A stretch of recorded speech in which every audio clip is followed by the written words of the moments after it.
বেকারত্বের যন্ত্রণা বুঝো, ভাতের থালা হাতে নিয়ে কোন সময় কাঁদছ, যারা কাঁদছে অগজায় দিকে বেজে এই মুহূর্তটা কিরকম।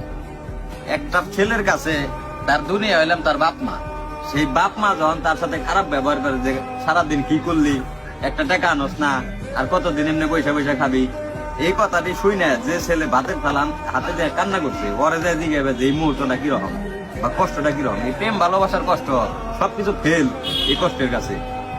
কারণ হলে যখন তোমার মা 10 মাস 10 দিন তোমার যখন পেটে ধরছে, এই মা তোমার পাইলা পয়সা বড় করছে, এই মা যখন তোমার কইবো যে কি কামাই করলি বা আমা বলে কি করা পারছ, কি দিয়া পারলি, তখন তুমি বুঝছো যে ভিতরে কিরকম লাগে।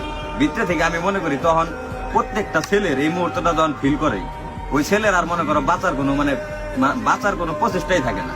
মানে ওর মন চায় না যে আমি আর বাঁচা থাকি, তখন এই মন চায় যে মরে যাই। এটাই ভাই নিয়ম, বাস্তবতা মানতে হইব সবসময়। এই কষ্টটা